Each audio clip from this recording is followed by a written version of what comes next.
আজ যে গ্রামটির কথা বলবো সেই গ্রামেই ঘটে গেছে এক ভয়ঙ্কর মর্মান্তিক ঘটনা। আসুন আপনাদেরকে সেই গ্রামেই নিয়ে যাই। গ্রামটির নাম গোপীপুর। এই গ্রামটির পাশ দিয়ে বয়ে চলেছে একটা নদী, নাম রূপনারায়ণ।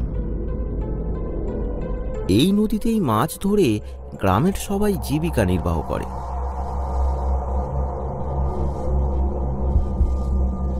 নানা রকম সবুজ গাছগাছালি আর ছোট বড় মাটির বাড়ি এই গ্রামটাকে বেশ মনোমুগ্ধকর করে তুলেছে।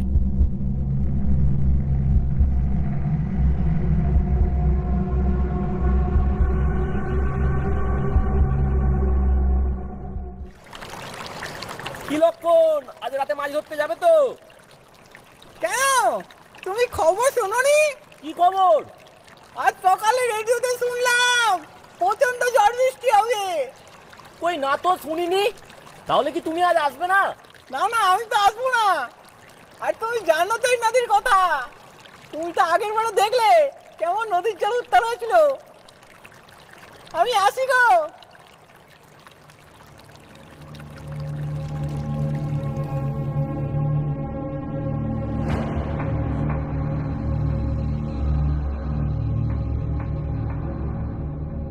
এই নদীর নাম রূপনারায়ণ, কাজেই ক্ষণে ক্ষণে যে সেটা রূপ পরিবর্তন করবে তাতে কোনো সন্দেহ নেই।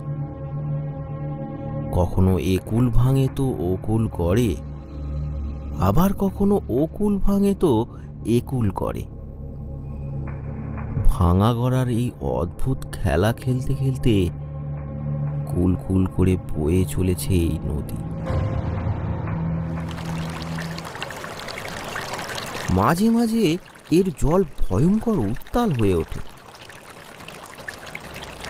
কেষ্ট পেশায় একজন জেলে, নদীতে মাছ ধরেই তাদের সংসার চলে।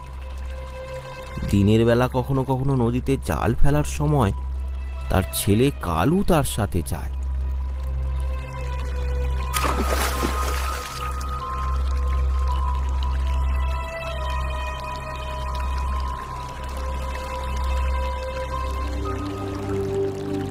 তারা খুবই দরিদ্র। নদীতে তারা যা মাছ পায় তাতে কোনো রকমে টেনে টুনে তাদের সংসার চলে। আজ সারাদিন একটাও মাছ জোটেনি তাদের কপালে। তার উপর লক্ষণের মুখে রাতে ঝড়ের কথা শুনে তার মাথায় যেন বাজ পড়ল। ধুর, আজ সকালে কিছু পেলাম না, আর রাতেও আসতে পারবো না। বাবা বাবা, আজ রাতে কেউ আর মাছ ধরতে বেরোবে না। আমি আর তুমি যাবো, তাহলে অনেক মাছ ধরা পড়বে রাতে। না, রাতে আর আসবো না। শুনলি না তোর লক্ষণ কাকা কি বলে গেল? রাতে প্রচুর ঝড় বৃষ্টি হবে। চল বাড়ি চল।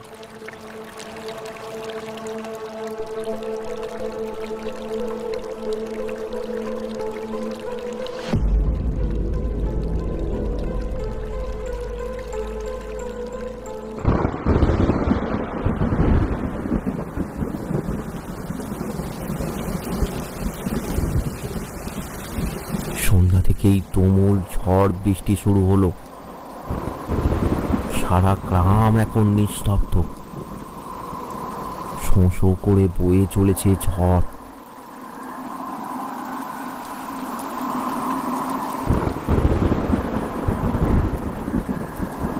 রাত এখন 10টা। ঝড়টা থেমেছে, কিন্তু মুষলধারে বৃষ্টি হয়ে চলেছে, সাথে মাঝে মাঝে বাজের শব্দ। কেষ্ট ও তার স্ত্রী জেগে বসে আছে। কালু ঘুমিয়ে। আজ আর কেষ্টর ঘুম আসবে না।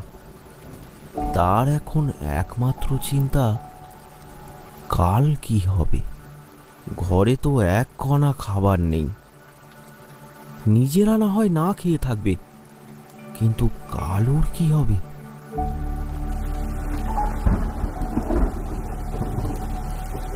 কি গো, যা ছিল তা তো সব আজকের মতন হয়ে গেল।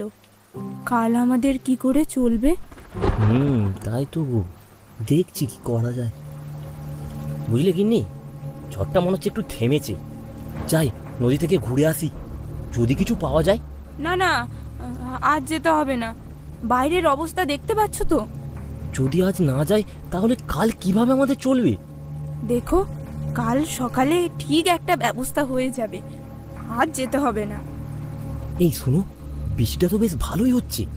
সব জলাজমি মনে হয় ডুবে গেছে। আমি একটু মাঠের দিকে যাই, বুঝলে? ওখানে মনে হয় আজ ভালো মাছ পাওয়া যাবে।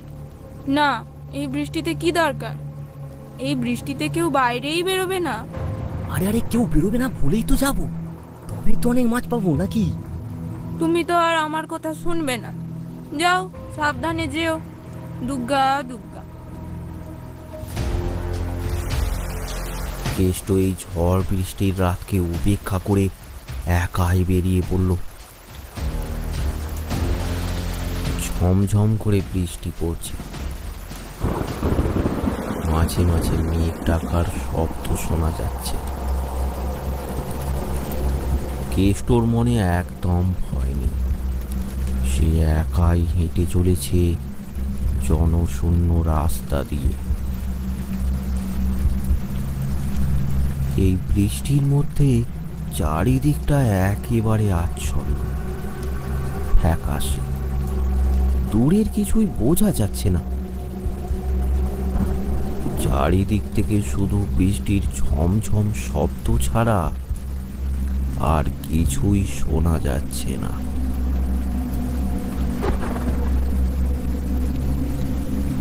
এমন সময় কেষ্ট দূরে কতকগুলো আলো দেখতে পেল। তার মানে সে একা নয়, তার মতো অনেকেই বেরিয়েছে এই বৃষ্টিতে। তাহলে তো ভারী সমস্যা। এত লোক মাছ ধরতে এলে বেশি মাছ তো আর তার কপালে জুটবে না। হ্যাঁ, আমি বরং ওই উত্তরের মাঠের দিকে যাই। ওইদিকে কেউ আর যাবে না। কিন্তু ওই হাবু তো সব পুরোনো ঘটনা, এখন আর ওসব কিছু নেই। আমি বরং এখন ওখানেই যাই। হাবুর নামটা ভেবে একটু ভয় পেলেও অভাবের কথা ভেবে সে ভয় তার ঘুচে যায়। ওই উত্তরের মাঠে রাতে তো দূরের কথা, দিনের বেলাতেও কেউ যেতে সাহস পায় না, হাবু পাগলার ভূতের ভয়ে। কিন্তু সব ভয় উপেক্ষা করেই কেষ্ট এগিয়ে চলল। বৃষ্টির বেগটা আরো বেড়ে উঠল।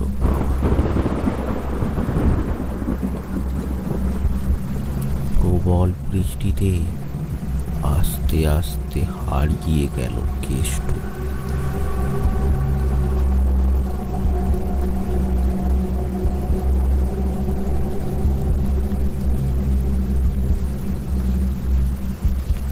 আজ যেন মনটা আমার কেমন কু ডাকছে।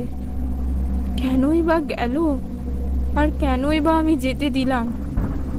ঠাকুর, তুমি রক্ষা করো। ঠাকুর, তুমি রক্ষা করো। ও যেন ঠিকঠাক বাড়ি ফিরে আসে। এইভাবেই দুশ্চিন্তা করতে করতে কেষ্টর বউ ঘুমিয়ে পড়ল।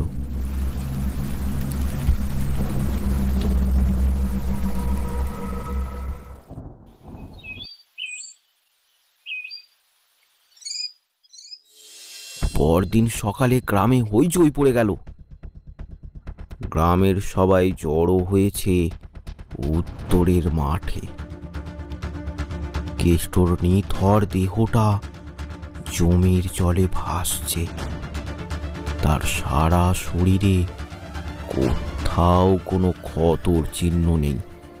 মানুষটাকে আমি কতবার বারণ করলাম, একবারও শুনলো না আমার কথা।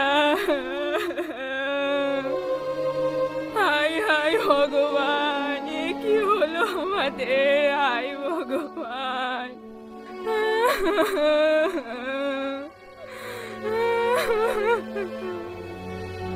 জানো খুড়ো, আমি সকালে কেষ্টদাকে কতবার বললাম ঝড় বৃষ্টি হবে, তুমি যেও না।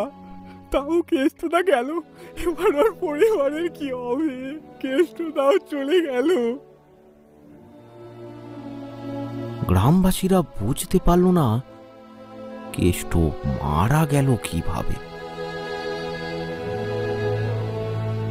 যাই হোক, গ্রামবাসীরা কেষ্টর দেহ নিয়ে শ্মশানে গেল, তারপর তার দেহ সৎকার করল।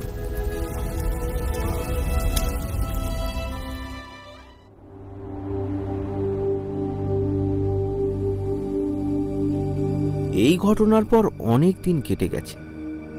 এখন কেষ্টর পরিবারটা অথই জলে ভাসছে। তাদের সংসার এখন মেরুদণ্ডহীন হয়ে পড়েছে। গ্রামের লোকের সাহায্যে তাদের সংসার চলে, কিন্তু এভাবেই বা আর কতদিন? এতদিন ধরে তো গ্রামবাসীরা সাহায্য করছে, এবার তো আমাদেরকেও কিছু করতে হবে বলো। আর কত সাহায্য নেব? কাল থেকেই আমি মাছ ধরতে বেরোবো। এখন যা নদীর অবস্থা, এখন তো আর কেউ নদীতে মাছ ধরতে যায় না। এখন তো সবাই খালে বিলেই মাছ ধরে। তোকে একা কি করে ছাড়ি বল? আমি তো একা যাব না, লক্ষণ কাকাকে বলে রেখেছি, তার সাথেই যাব। আচ্ছা বাবা, তাহলে আমি লক্ষণকে বলে রাখবো।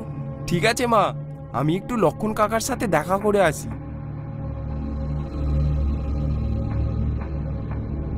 এরপর কালু লক্ষণ কাকার বাড়ির উদ্দেশ্যে বেরিয়ে পড়ল।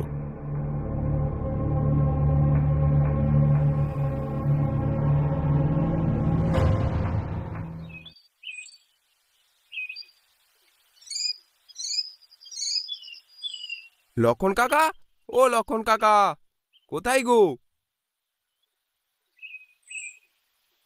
হ্যাঁ কালু বল। আজ রাতে মাছ ধরতে যাবে তো? হ্যাঁ হ্যাঁ, সন্ধ্যার পর যাবো, তুই এখানে চলে আসি।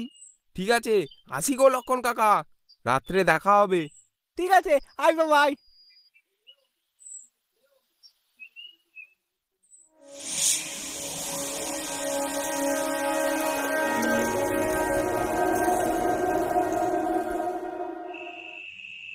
মা, আমি আসছি গো, কাকা তাড়াতাড়ি যেতে বলেছে।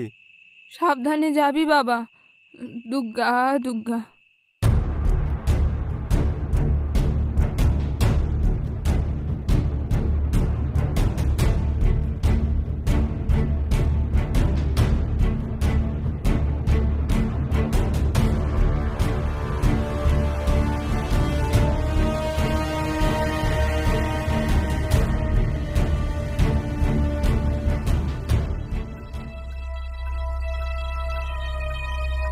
লক্ষণ কাকা আর কালু চলল মাঠে মাছ ধরতে।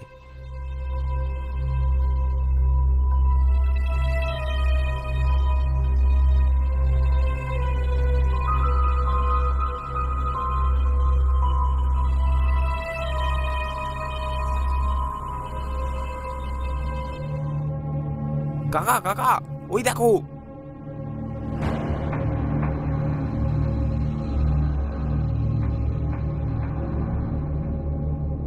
বেশ কিছুক্ষণের মধ্যেই তারা অনেক মাছ পেয়ে গেল।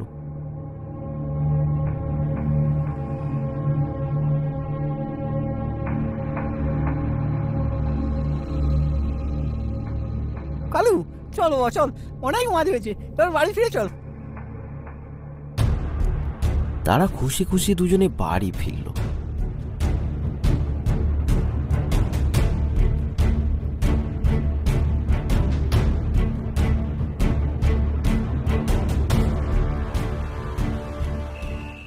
কাকা, কাল রাতে উত্তরে মাঠে যাব। হ্যাঁ, ওদিকে কেউ তো যায় না, ভালোই মাছ পাওয়া যাবে।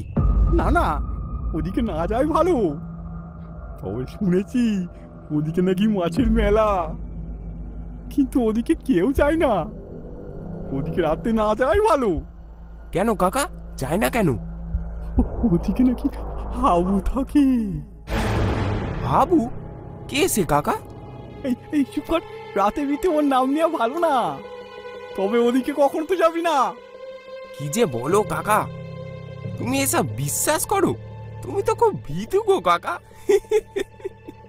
বেশি সাহস দেখিও না বাবা, চলো চলো পা চালাও।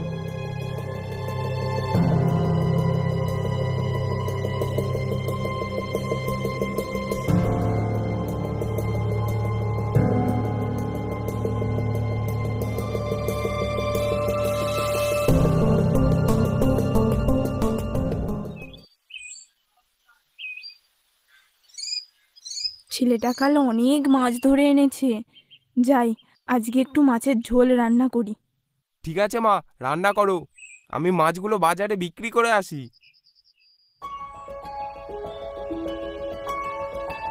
কালু বেরিয়ে পড়ল মাছ বিক্রি করতে।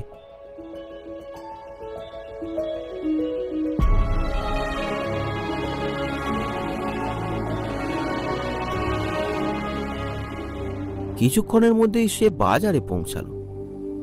গ্রামের এই একটা মাত্রই বাজার। এখানেই গ্রামের সবাই জিনিসপত্র কেনা বেচা করে।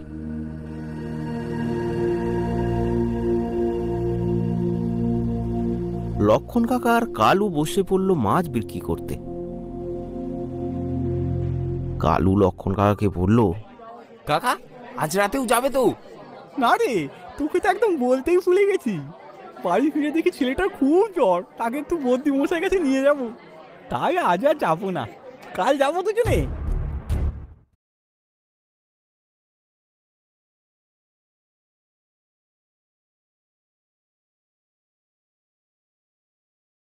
আলো চারদিকে ঠিকরে পড়ে, পরতে পরতে রোশনি ঘিরে, আলোর ছোঁয়া পেতেই করে হাসি।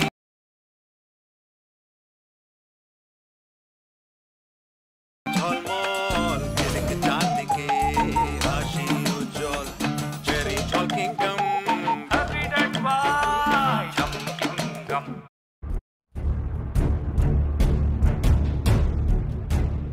কিছুক্ষণের মধ্যেই তাদের সব মাছ বিক্রি হয়ে গেল। এরপর তারা ওই বাজারেই নানান জিনিসপত্র কিনে তারপর বাড়ি ফিরতে লাগলো।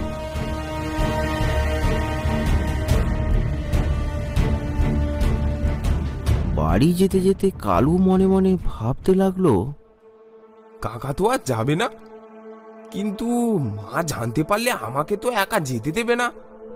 কোনোভাবে মাকে জানতে দেওয়া যাবে না। আজ রাতে আমাকে ওই উত্তরের মাঠে যেতেই হবে।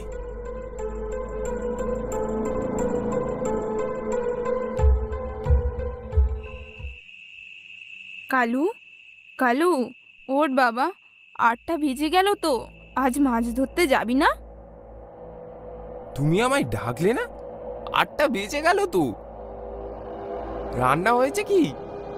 আর একটু বাকি আছে। ঠিক আছে মা, দেরি যখন হয়েছে আজ খাওয়া দাওয়া করেই যাব। তুমি তাড়াতাড়ি রান্না করো।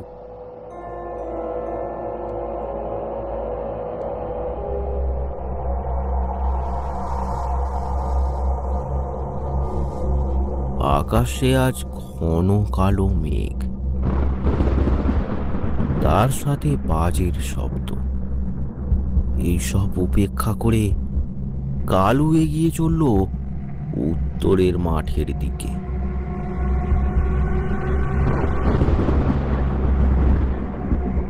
চারপাশটা একেবারে কালো অন্ধকারে ঢাকা। এই নিস্তব্ধ রাতে ব্যাঙের ডাক যেন কোনো পৈশাচিক প্রাণীর ডাক বলে মনে হচ্ছে। দূর থেকে ভেসে আসা শেয়ালের ডাক যেন কালুকে উত্তরের মাঠের দিকে ডাকছে।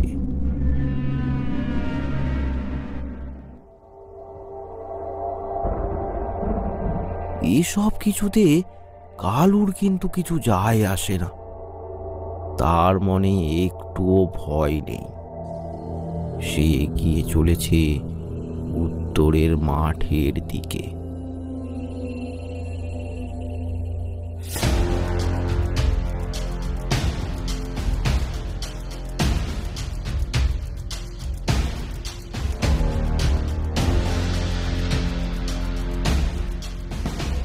কিছুক্ষণের মধ্যেই কালু উত্তরের মাঠে পৌঁছে যায়।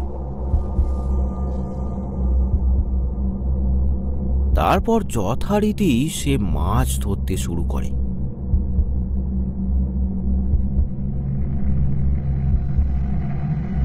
প্রথমে একটা, তারপর দুটো, এমন করতে করতে বেশ ভালোই মাছ পেতে থাকলো সে।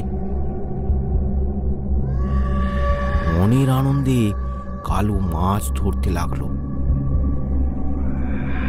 চারপাশের ভৌতিক সমাবেশ তাকে বিন্দুমাত্র আকৃষ্ট করল না। সে মাছ ধরতেই থাকে, কোনো দিকে তাকানোর তার সময় নেই।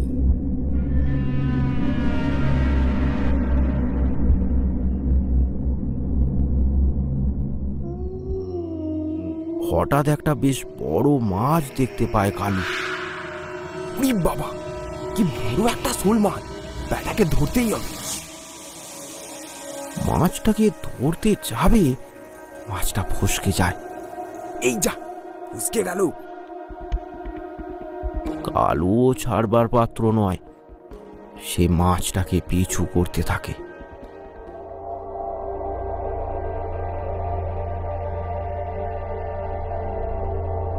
বারবার ধরতে গিয়েও ফসকে যাচ্ছে মাছটা। কালু আপ্রাণ চেষ্টা করতে থাকে মাছটাকে ধরার।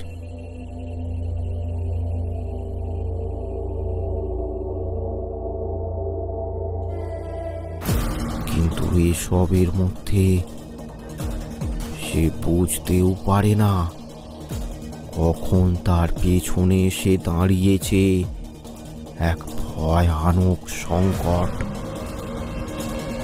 একটা কালো দীর্ঘ ছায়া কালুর পেছনে দাঁড়িয়ে এক দৃষ্টে কালুকেই দেখছে। হঠাৎ ছায়াটা তার হাত প্রসারিত করে, আস্তে আস্তে হাত বাড়িয়ে ধাক্কা মেরে দেয় কালুকে। কালু মুখ থুবড়ে পড়ে জমিতে। কোনো এক অদৃশ্য বল তাকে যেন সেখানেই চেপে ধরে থাকে। সে আর উঠতে পারে না জমি থেকে।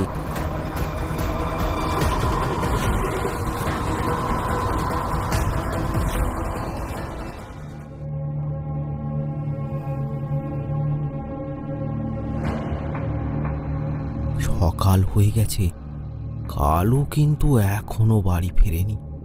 কালুর মা উদ্বিগ্নের সাথে লক্ষণের বাড়ি পৌঁছালো। প্রতিমা, ও প্রতিমা, বাড়িতে আছো? আরে আরে বৌদি যে, বলো কি হয়েছে? তুমি এখানে? তাহলে কালু কই? আমি তো জানি না। কেন, তুমি কাল মাছ ধরতে যাওনি? আরে আর গেলাম কই, কাল থেকে ছেলেটার খুব জ্বর, তাই তো কালুকে বলে দিয়েছিলাম যে আর যাবো না। ও, কাল তাহলে কালু একাই গেছে? কালু এখনো বাড়ি ফিরেনি, তুমি একবার দেখো ও কোথায় গেল। গ্রামেরই একজন লোক নরেন কালুর মাকে খুঁজতে খুঁজতে লক্ষণের বাড়ি এসে পৌঁছালো। সে হাঁপাতে হাঁপাতে বলল, সোনালি বৌদি, তুমি এখানে? কালু ওই উত্তরের মাঠে জমিতে পড়ে আছে। হ্যাঁ, তুমি সত্যি বলছো? তুমি আমার কালুকে দেখেছো? হায়, আমার কালুর কি হলো? কালু, কালু বাবা আমার, কালু। হ্যাঁ, বলো কি? চলো চলো, আগে চলো চলো চলো চলো মানে।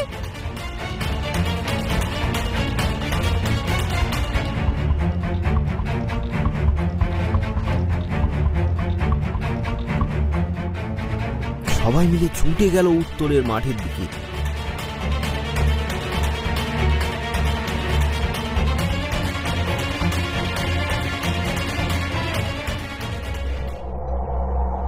সেখানে পৌঁছে সবাই দেখল কালুর দেহটা জমির জলে ভাসছে।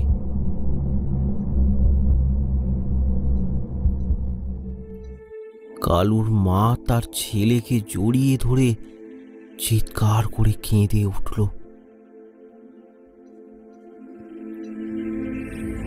কানে কানে রটে গেল যে কালু খুন হয়েছে। সবার মধ্যে এখন একটাই জিজ্ঞাসা, কালু খুন হলো কিভাবে? বেশ কয়েকদিন কেটে গেছে। তারপর হঠাৎ একদিন আবার শোনা গেল আরো এক যুবককে পাওয়া গেছে ওই উত্তরের মাঠে মৃত অবস্থায়। জমির জমা জলে তার প্রাণহীন দেহটা ভাসছে।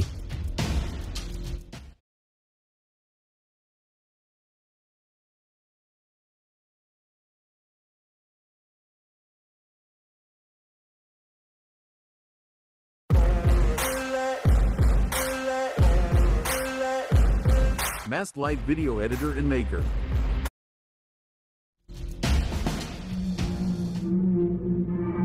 এইভাবে পরপর দুটো প্রাণ চলে যাওয়ায় গ্রামের লোক এবার ভারী চিন্তিত হয়ে ওঠে। তাদের মনে আসে নানান প্রশ্ন। তারা সবাই মিলে এক জায়গায় জড়ো হয়ে এর একটা উপায় খুঁজতে থাকে। ব্যাপারটা তো মোটেই ভালো ঠেকছে না। দুটোই যে প্রাণ গেল তা সবই তো ওই কবরস্থানের কাছে। কেন, কি হয়েছে খুড়ো? সে অনেকদিন আগেকার ঘটনা। হঠাৎ এক সময় গ্রামের সব পুকুর থেকে মাছ চুরি হতে লাগলো। প্রথম সবাই ভেবেছিল মাছরাঙা কিংবা উদবিড়ালে মাছ চুরি করে খাচ্ছে। তারপর একদিন দেখা গেল একটা লোক পুকুরে নেমে মাছ ধরছে।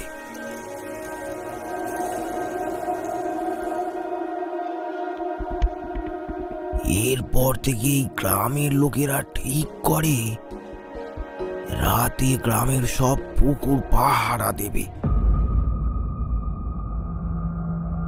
সেই মতো রাতে সবাই পুকুর পাহারা দিতে থাকে। বেশ কিছুক্ষণ পর ওই যখন ঠিক মাঝরাত দেখা গেল একটা লোক পুকুরের পাড় থেকে জাল ফেলছে। তখনই সবাই মিলে তাকে চারিদিক থেকে ঘিরে ফেলে। ধরা পড়ে যায় সে।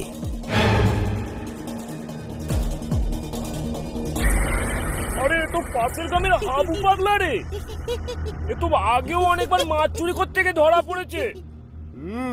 তাই তো দেখছি, বাড়াকে আচ্ছা করে দিতে হবে। পাগলা বলে ছেড়ে দেবো নাকি? মাছ কি ওর বাপ ছেড়ে গিয়েছিল যে ও ধরতে এসেছে? কি বললি? আমার বাপ তুলে কথা বলবি না বলে দিচ্ছি, খুব খারাপ হয়ে যাবে। আমার বাপ খুব ভালো ছিল, এমন করলাম, আমার বাপ তুলে বলবি? কি বললি? চোরের বাইরে আবার বড় গলা? বাটাকে আচ্ছা করে দে তো, দে মার ওকে, মার মার। এই ওর জলটা কেড়ে নে, কেড়ে নে। আরে হ্যাঁ, তোকে এই গ্রামের ত্রিসীমানায় যেন আর না দেখি। এখান থেকে তাড়াতাড়ি চলে যা, নাহলে মার খেয়ে মরবি। কি এমন করলাম গ্রামে সবাই আমাকে মারলো? এর ফল কিন্তু ভালো হবে না বলে দিচ্ছি, এর ফল কিন্তু ভালো হবে না। আমাকে পাগলা বলা, আমার জলটাও কেড়ে নিয়েছি, তোদের আমি দেখে ছাড়বো। কাকে দেখবি তুই? কাকে দেখবি? তারপরেই হাবু পাগলা সেখান থেকে কোনো রকমে প্রাণ বাঁচিয়ে দৌড়ে পালায়।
তার ঠিক একদিন পর সকালে গ্রামের লোকেরা সবাই দেখলো তাদের পুকুরের সব মাছ মরে ভেসে উঠেছে।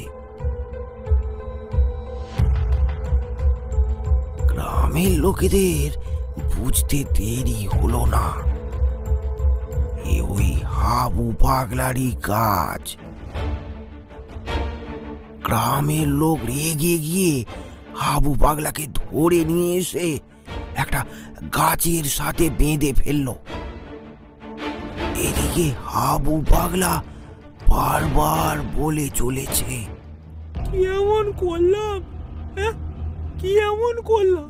আমাকে সবাই ধরে নিয়ে এসেছে। এই কথা শুনে গ্রামের লোকেরা তো একেবারে রেগে আগুন। একজন তো বাঁশ দিয়ে মেরে হাবুর মাথা ফাটিয়ে দিল। হাবু তাও বীর করে বলে চলেছে, কি এমন করলাম? আমাকে সবাই মারছে কেন? কি করলাম? কি এমন করলাম? আমাকে সবাই মারছিস কেন তোরা? কি করেছি আমি? গ্রামের লোকের রাগ একেবারে চরম সীমা অতিক্রান্ত হয়েছে। সবাই একেবারে উত্তপ্ত হয়ে ঝাঁপিয়ে পড়ে হাবুর ওপর।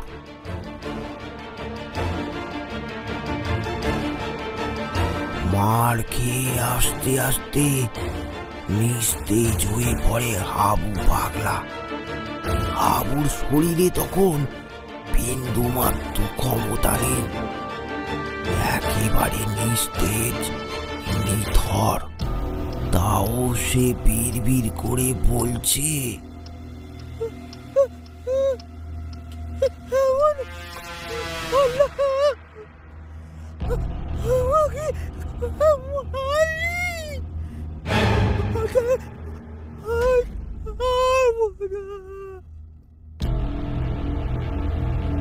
হাবু পাগলার মুখ এবার চিরতরে বন্ধ হয়ে গেছে। মারা গেছে হাবু পাগলা। হাবু তো মারা গেল, কিন্তু তাতে গ্রামের লোকেদের কোনো অনুশোচনা হলো না। তারা যে যার মতো বাড়ি চলে গেল। গাছেই বাঁধা রইল হাবুর মৃতদেহটা। গাছেতেই দিনের পর দিন পচতে থাকলো মৃতদেহটা।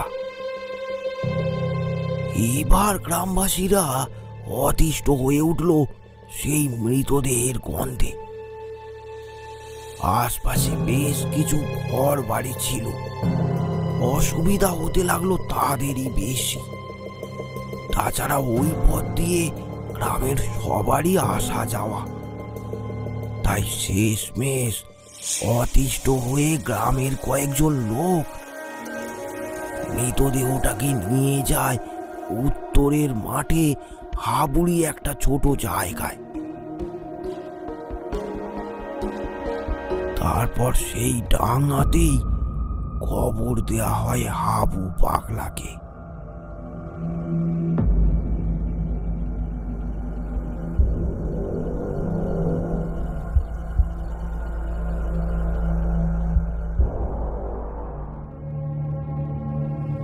গ্রামে এখন শান্তি, কেউ মাছ চুরি করছে না, পুকুরে কেউ বিষও দিচ্ছে না, সব কিছু ঠিকঠাকই চলছিল। কিন্তু হঠাৎ একদিন রামু ওই উত্তরের মাঠ দিয়ে আসছিল।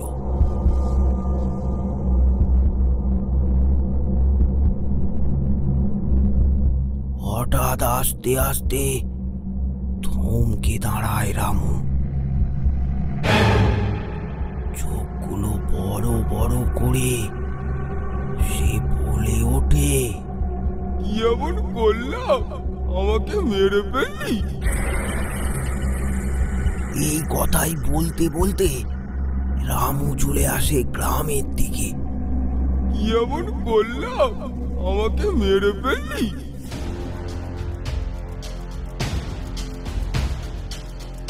গ্রামের লোক তাকে দেখে রীতিমতো ভয় পেয়ে যায়। রামু তো হাবু পাগলার মতো করে কথা বলছে। গ্রামের লোকের তখন আর বুঝতে অসুবিধা হয় না, হাবু পাগলার ভূতেই ভর করেছে রামুকে। গ্রামের লোকের ভালো মতো কিছু বুঝে ওঠার আগেই সবাই দেখলো রামু গিয়ে ঝাঁপ দিল একটা পুকুরে। রীতিমতো সাঁতার জানা একটা লোক পুকুর থেকে আর উঠতে পারল না, সেখানেই ডুবে মারা গেল রামু। সবাই মিলে পুকুরে খুঁজতে লাগলো রামুর দেহটা, কিন্তু কেউই তার দেহের সন্ধান পেল না। প্রায় এক বেলা পর এসে উঠল রামুর দেহটা।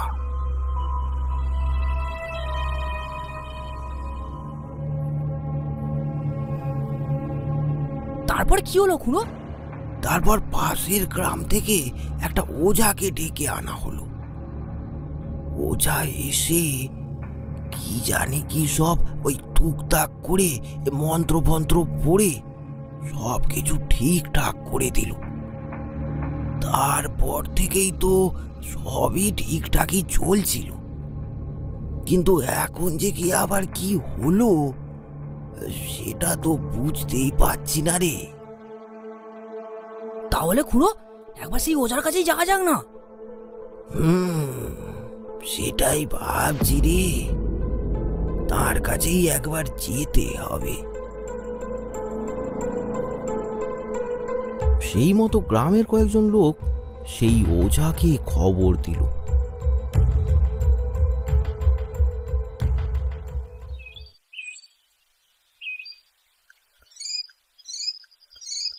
পরদিন ওঝা এসে উপস্থিত। গ্রামের সবাই বটতলায় জড়ো হয়েছে। আমার মনে হয় হাবু ফিরে এসেছে, এসব ওর আত্মারই কাজ। কিন্তু ভবেশ বাবু, তাকে তো আপনি কি সব করে বন্দি করেছিলেন? হ্যাঁ, আমি ওকে একটা বোতলে বন্দি করে ওর কবরের মধ্যে রেখেছিলাম। তাহলে মুক্ত হলো কি করে? আমি এখানে আসার সময় উত্তরের মাঠে গিয়েছিলাম। আমি ওখানে গিয়ে দেখলাম হাবুর কবরটা ক্ষত বিক্ষত।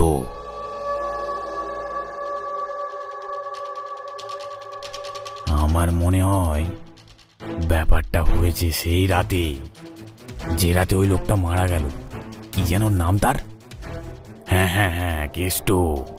কেষ্ট সেদিন ঝড় বৃষ্টির রাতে মাছ ধরার জন্য উত্তরের মাঠে যায়।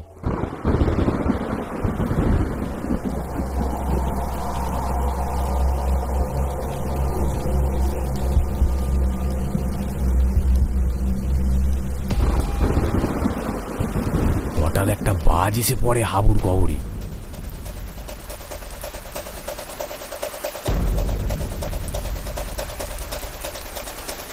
তখনই ওই বোতল ভেঙে মুক্ত হয়ে যায় হাবু পাগলা।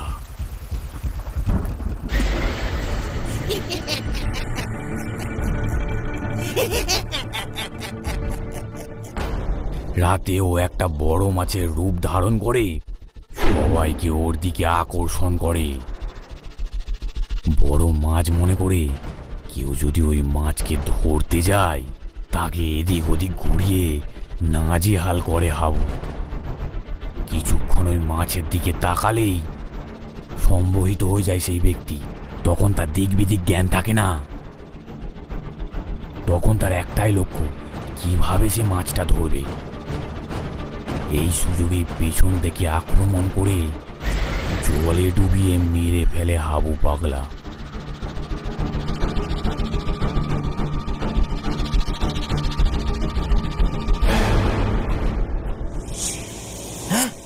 এ তো খুব ভয়ানক ব্যাপার ঘটেছে। আপনি কিছু একটা করুন, দয়া করে ওকে আবার বন্দি করুন। না গো, তার হয় না। আগে যখন বন্দি করেছি ও তখন মানুষের শরীরে প্রবেশ করত, তাই ওকে তখন বন্দি করা গেছে। কিন্তু এখন ও অন্য রূপ নিয়েছে, এ রূপে তো ওকে বন্দি করা সম্ভব নয়। তাহলে কি কোনো উপায় নেই? ও যখন মাছ রূপে থাকবে তখন ওকে যদি কেউ এক কোপে শেষ করে দিতে পারে তাহলেই ওই শয়তানের বলি হবে। তবে ও চোখের দিকে বেশিক্ষণ তাকানো যাবে না, না হলে ও তাকে সম্মোহন করে নেবে। কিন্তু ভবেশ বাবু, এটা করবে কে? কেউ কি পারবে? দেখো, এটা তোমাদেরই করতে হবে, না হলে ধীরে ধীরে গ্রামের সবাইকে মেরে ফেলবে ওই হাবু পাগলা। আমি এখন আসি, তোমরা সব সাবধানে থেকো।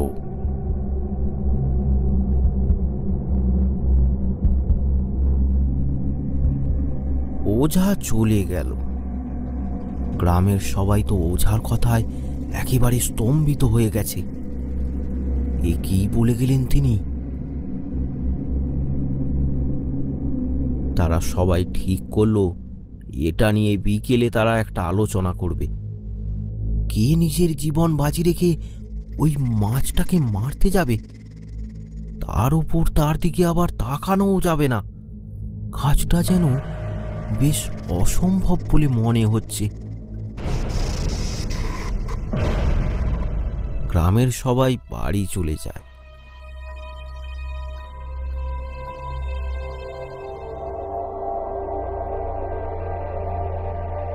সেই দিনই বিকালে ঘটল আবার এক মর্মান্তিক ঘটনা। গোবিন্দর বছর 15 ছেলে ভম্বল ওই উত্তরের মাঠের পাশ দিয়ে মামার বাড়ি থেকে ফিরছিল। সে এই সব ঘটনার কিছুই জানে না। সে আপন মনে বাড়ি ফিরছিল। হঠাৎ সে লক্ষ্য করে জমির জলটা একটু নড়ে উঠল। সে এগিয়ে গিয়ে দেখল একটা বড় শোল মাছ। উড়ি বাবা, কি বড় একটা মাছ! আজ ধরতেই হবে বেটাকে। এত বড় মাছটাকে দেখে তার একটু লোভ হলো। মাছটাকে যদি ধরা যায় তাহলে বেশ ভালোই হয়। যেমন ভাবা তেমন কাজ। হুড়মুড় করে জলে নেমে পড়ল ভম্বল।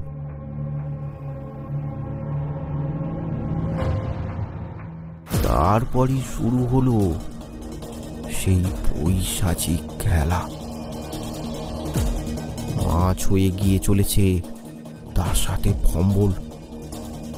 যতবার মাছটাকে ধরতে যাচ্ছে মাছটা ঠিকই ফসকে যাচ্ছে। মাছটাকে ধরার প্রাণপণ চেষ্টা করছে ভম্বল।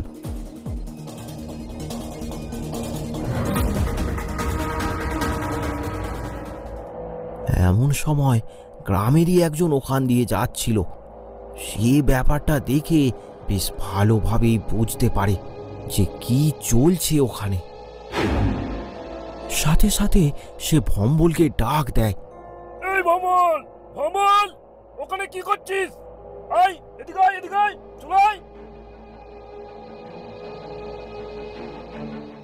এই রে, এ তো আমার কথা শুনছে না। এরপর লোকটা তাকে গিয়ে ধরে নেয়।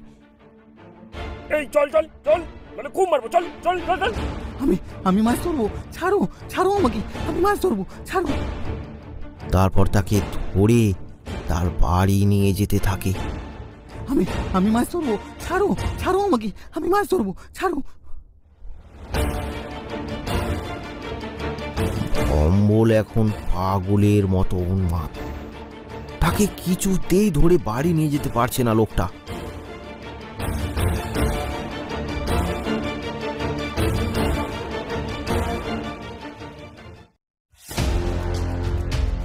এই রে, এ তো আমার কথা শুনছে না।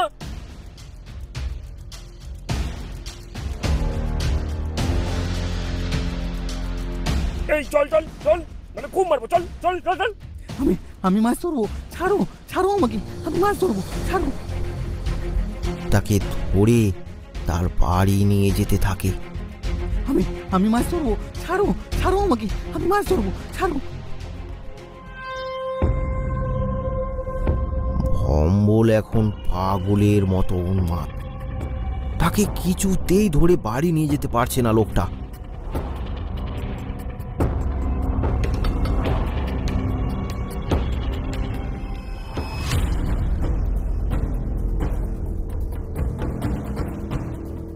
গোবিন্দর বাড়িতে অনেক লোক এখন জড়ো হয়েছে। ছেলেকে ধরে বসে আছে গোবিন্দ। ভম্বল পাগলের মতো ছটপট করছে। হঠাৎ গোবিন্দ বলে উঠল, এই সব হচ্ছে ওই কেষ্টর জন্য। নিজে মরে গেল আর সবার সর্বনাশ করে গেল। তুমি ঠিক বলেছো গোবিন্দ, আজ ওর জন্যই আমাদের এসব দিন দেখতে হচ্ছে। নিজে মরলো আর বেড়াটাকেও মারলো, এবার আমাদের পালা। না না গোবিন্দ, না না, এই সব বলো না। সে কি জেনে বুঝে কিছু করেছে? তুমি চুপ করো খুড়ো, তুমি চুপ করো। ওর ওখানে যাওয়ার কি দরকার ছিল? গ্রামের সবাই এখন কেষ্টকেই এসবের জন্য দায়ী করছে। দূরে দাঁড়িয়ে এইসব শুনছিল কেষ্টর বউ। তার দু চোখ বেয়ে জল গড়িয়ে পড়ছে।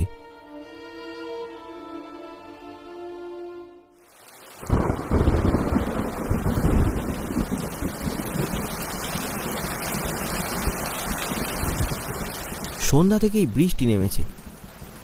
তার সাথে গ্রামটাও একদম নিস্তব্ধ। তখন মাঝরাত। কেষ্টর বউ বাড়ি থেকে বেরোলো। এই বৃষ্টির মধ্যে না ছাতা না বর্ষাতি, ভিজে ভিজে সে চলেছে উত্তরের মাঠের দিকে। মাঝে মাঝে বিদ্যুতের আলোয় অন্ধকার মাঠটা আলোকিত হয়ে উঠছে। তার সাথে বাজের শব্দ যেন বিদ্যুতের সাথে তাল মেলাচ্ছে। সে আজ দৃঢ় প্রতিজ্ঞ, আজ সে এর একটা শেষ দেখেই ছাড়বে। তাতে তার প্রাণ গেলেও তাতে কোনো দুঃখ নেই। তার নিজের সকল মানুষকে কেড়ে নিয়েছে ওই শয়তান। তার উপর মৃত্যুর পরও তার স্বামীর বদনাম শুনে সে নিজেকে আর স্থির রাখতে পারছে না।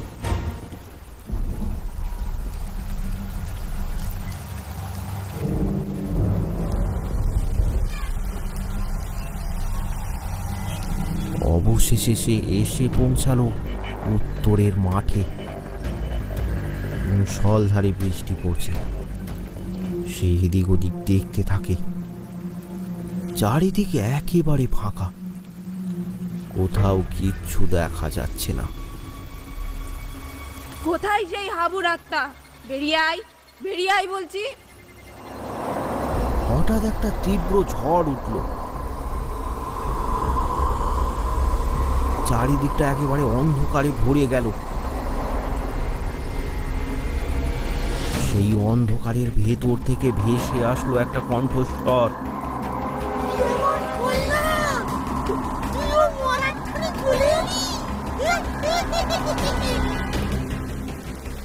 মরার জন্য নয় রে শয়তান, ওকে মারার জন্য এসেছি আমি।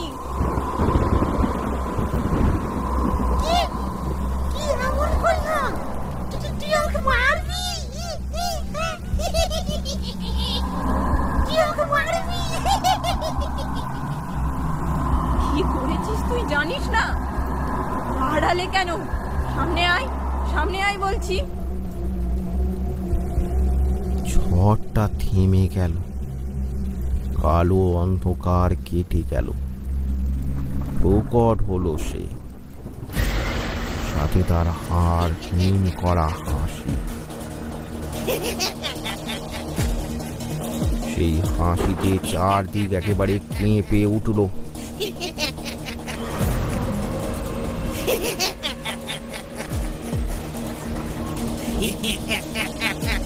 কালুর মা কিন্তু একটুও ভয় পেল না।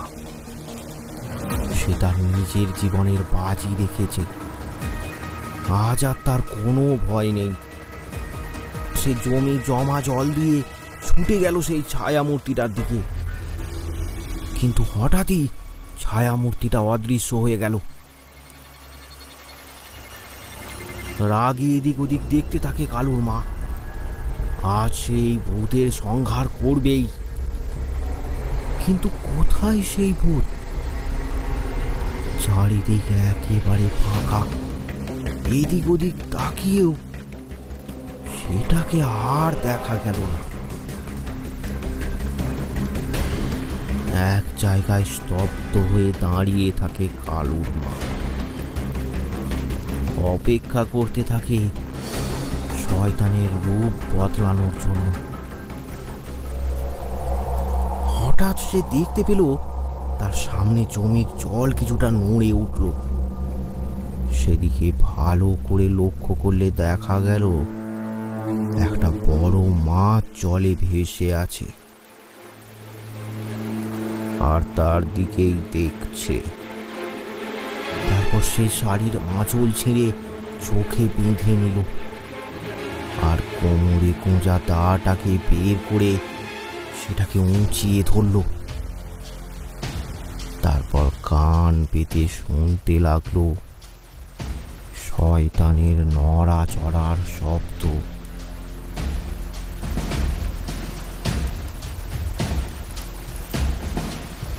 মাছটা একবার এদিক তো একবার ওদিক গিয়ে যেন কালুর মায়ের সাথে কানামাছি খেলছে।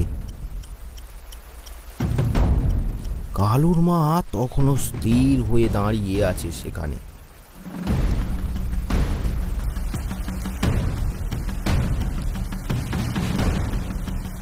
সব নিস্তব্ধ, জল নড়ার শব্দ আর শোনা যাচ্ছে না।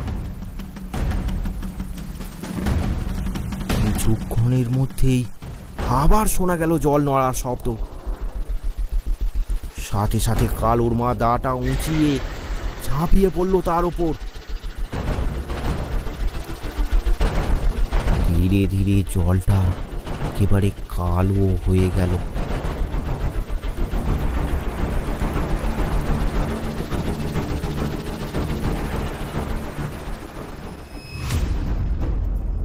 পরদিন সকালে গ্রামের সব লোক একসাথে দা, কোদাল, কুড়ুল, লাঠি সোঁটা নিয়ে সেই মাছটাকে মারার জন্য আসে।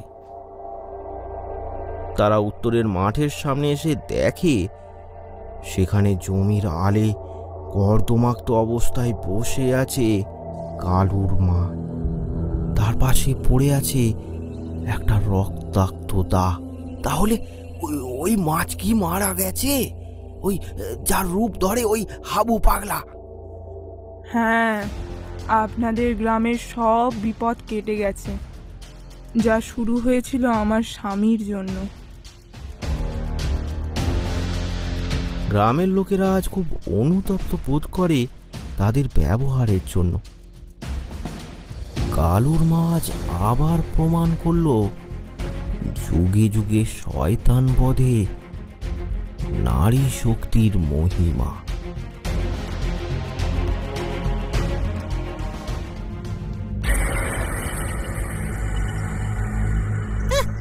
কি এমন করলাম? তোমরা কেউ সাবস্ক্রাইব করছো না কেন?